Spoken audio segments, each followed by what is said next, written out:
Hello बच्चों, कैसे हो आप लोग? ठीक हो बच्चों? ये हम लोग अभ्यास 10.2 में पढ़ रहे थे। रेखा गणित में सवाल नंबर 12 था। सवाल नंबर 12 है, ए बी सी डी एक समांतर चतुर्भुज है। ए बी सी डी एक समांतर चतुर्भुज है और आप लोग ये जानते हो कि समांतर चतुर्भुज में सम्मुख भुजाएं बराबर और समांतर होती हैं।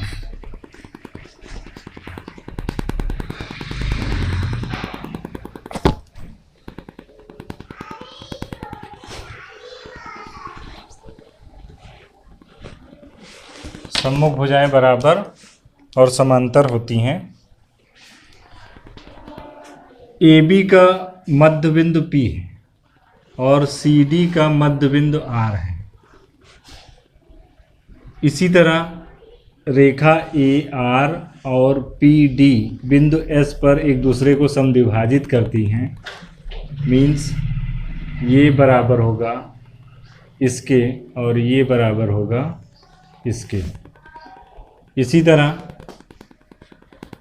रेखा बी आर और पी सी एक दूसरे को बिंदु Q पर समद्विभाजित करती हैं। मीन्स ये वाली रेखा इस रेखा के बराबर होगा और ये वाली रेखा इस रेखा के बराबर होगा। तब आपको सिद्ध करना है कि दर्शाइए पी क्यू आर एस एक समांतर चतुर्भुज है। पी क्यू आर एस एक समांतर चतुर्भुज है, ये आपको सिद्ध करना है। तो चलिए देखते हैं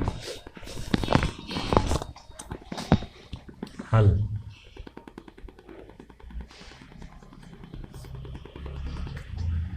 समांतर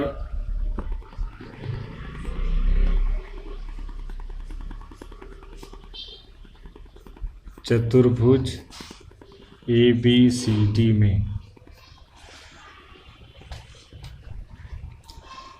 ए बी समांतर है सी डी की और ए बी बराबर है सी डी के।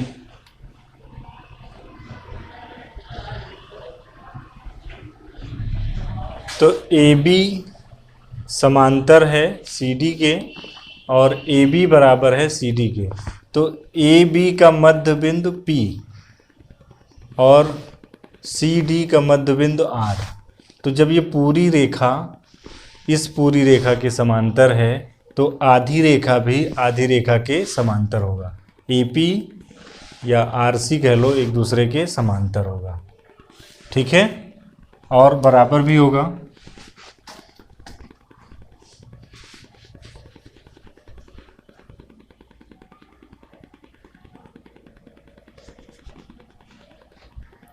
तो हाफ AB हाफ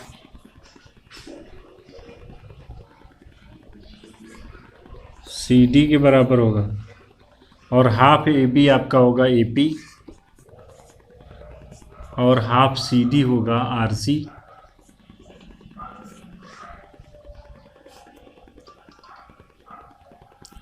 इसी तरह AB समांतर है CD के, तो हाफ AB समांतर होगा हाफ CD के। हाफ AB आपका हो जाएगा AP और हाफ CD हो जाएगा आपका RC।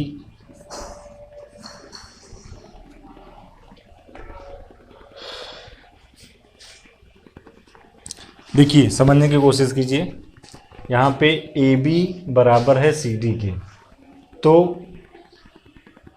P और R AB और CD के मध्य बिंदु है। तो ये देखिए कि AB CD के बराबर है, इस वाली रेखा के बराबर है, तो इसका आधा भाग भी इसके आधे भाग के बराबर होगा। तो वही चीज़ लिखा है कि AB बराबर है CD के और हाफ AB बराबर हाफ CD के और हाफ ए बी, ये ए बी का आधा ए पी हो जाएगा। तो वही चीज़ यहाँ पे लिखा है ए पी बराबर आर सी, आर सी ये हो गया। ठीक है, तो ए पी बराबर आर सी। इसी तरह ए बी समांतर है सी डी के, तो आधा हाफ ए बी समांतर होगा हाफ सी डी के, और हाफ ए बी जो है आपका ए पी होगा, तो ए पी समांतर होगा आर सी के। तो इस तरह ए पी सी आर एक समांतर चतुर्भुज हो जाएगा। ये देखिए, ये पूरा समांतर चतुर्भुज हो जाएगा।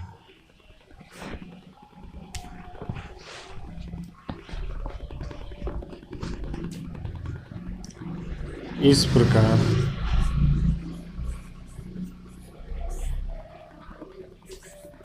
ए पी सी आर एक समांतर चतुर्भुज होगा।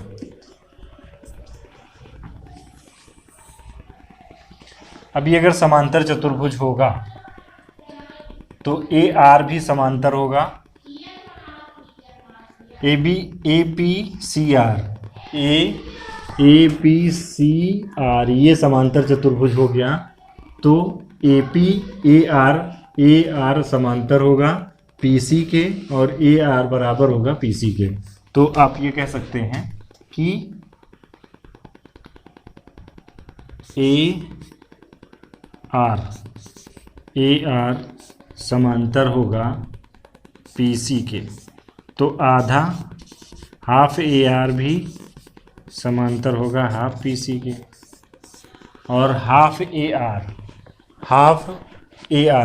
आर ये है, और इसका आधा ये हो जाएगा एस आर, और हाफ ये पी सी है, इसका आधा हो जाएगा पी क्यू। तो हाफ ए आर की जगह पे आप लिख देंगे एस आर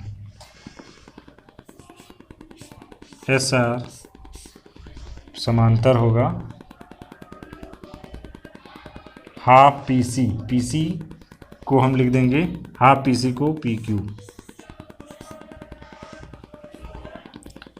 यहाँ से हो गया, इसको आप समीकरण 1 मान लीजिए। ठीक है,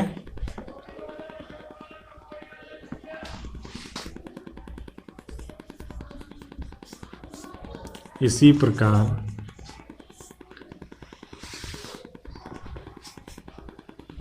बच्चों देखिए, जब ए पी सी आर यानी ये वाला आपका समांतर चतुर्भुज हो गया, तो ये वाला भी तो समांतर चतुर्भुज हो जाएगा।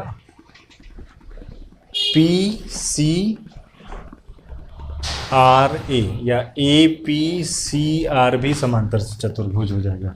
इसी प्रकार हम कह सकते हैं कि ए पी सी आर भी एक समांतर चतुर्भुज होगा। अब ए पी सी आर एक समांतर चतुर्भुज होगा, तो डी पी समांतर होगा बी आर के, तो हाफ डी पी भी समांतर होगा हाफ बी आर के, और हाफ डी पी हो जाएगा एस पी, ये हो जाएगा एस पी समांतर होगा हाफ पी आर के, और half P R Q R हो जाएगा, ये हो जाएगा क्यू आर। और इसी तरह अगर समांतर है तो आप बराबर भी कह सकते हैं, एस पी बराबर होगा क्यू आर के।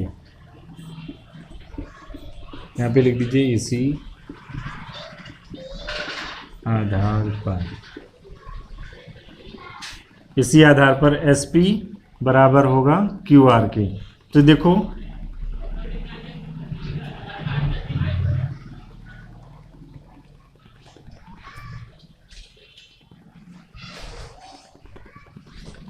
यहाँ देखिए एस पी समांतर है क्यू आर के, और एस पी बराबर है क्यू आर के, और यहाँ से देखिए एस आर भी समांतर है एस आर भी समांतर है पी क्यू के, और बराबर भी होगा, समांतर होगा और बराबर भी होगा। एस आर बराबर होगा पी क्यू से। ठीक है, इसको आप समीकरण 2 मान लीजिए, और इसको आप समीकरण 1 मान लीजिए। अतः समीकरण 1 और 2 से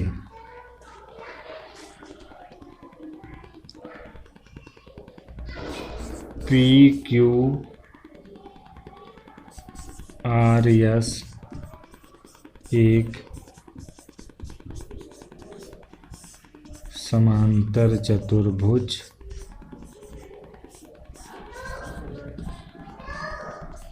होगा। प्रूव्ड, यानी इति सिद्धम। प्रूव्ड की इंग्लिश होती है इति सिद्धम। एक बार इसको फिर से समझने की कोशिश करेंगे।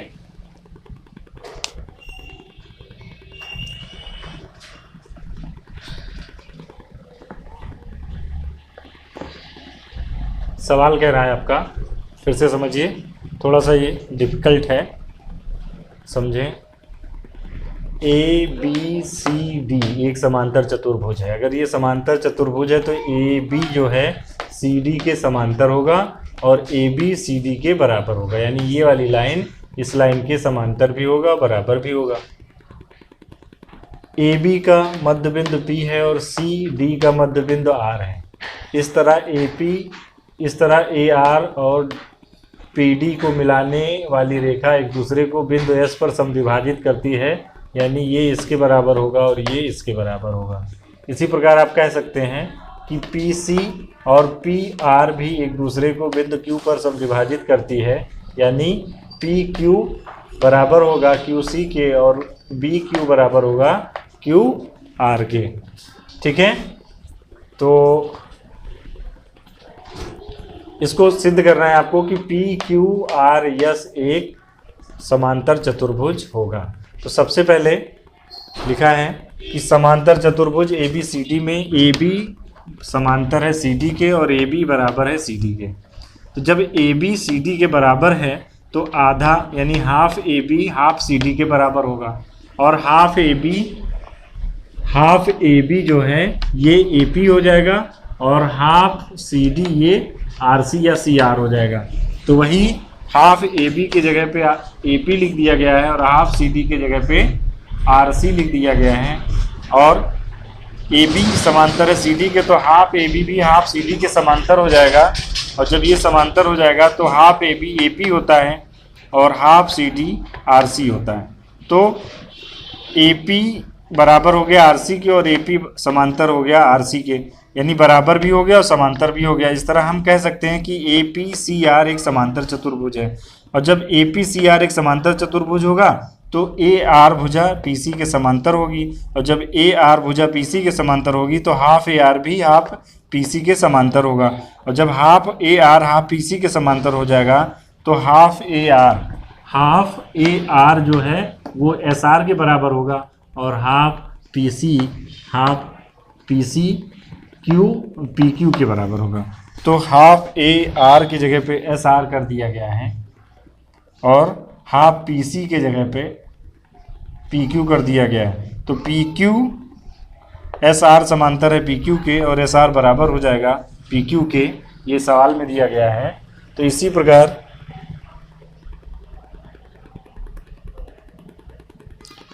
प्रकार हम कह सकते हैं कि ए पी सी आर एक समांतर चतुर्भुज हो जाएगा। ए पी सी आर एक समांतर चतुर्भुज हो जाएगा, और जब ये समांतर चतुर्भुज हो जाएगा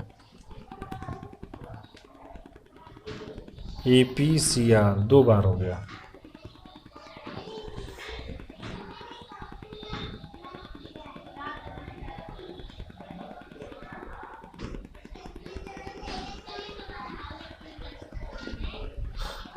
ये 2 बार हो गया है, APCR और APCR। यहाँ पे APCR नहीं होगा, PBRD होगा। यहाँ पे हो जाएगा PBRD। इसमें थोड़ा सा सुधार कर लीजिए।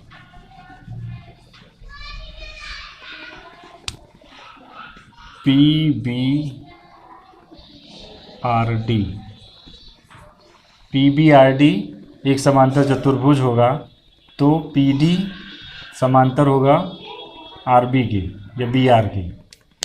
इसी प्रकार हम कह सकते हैं कि PBRD समांतर चतुर्भुज होगा। जब आपका APCR समांतर चतुर्भुज है तो PBRD भी एक समांतर चतुर्भुज होगा, और जब PBRD एक समांतर चतुर्भुज होगा तो PD BR के समांतर होगा। PD को हमने DP लिख दिया है, तो DP समांतर होगा BR के, और जब DP समांतर होगा BR के, DP समांतर होगा BR के, तो जब ये भुजा इस भुजा के समांतर होगी तो हाफ भुजा भी हाफ भुजा के समांतर होगी। तो वही हाफ DP समांतर होगा हाफ BR के, और हाफ DP ये SP हो जाएगा, और हाफ BR RQ या QR हो जाएगा। तो SP समांतर हो गया QR के, और इसी तरह SP बराबर हो जाएगा QR के। तो समीकरण ये 2 हो गया, और यहाँ पे समीकरण आपका 1 ये। तो समीकरण 1 और 2 से ये वाली भुजा इसके समांतर हो गई और बराबर हो गई, ये भुजा इसके समांतर हो गई और बराबर हो गई। तो इस तरह हम कह सकते हैं कि PQRS एक समांतर चतुर्भुज है। समीकरण 1 और समीकरण 2 से हम कह सकते हैं कि PQRS एक समांतर चतुर्भुज होगा। यही आपको सिद्ध करना था।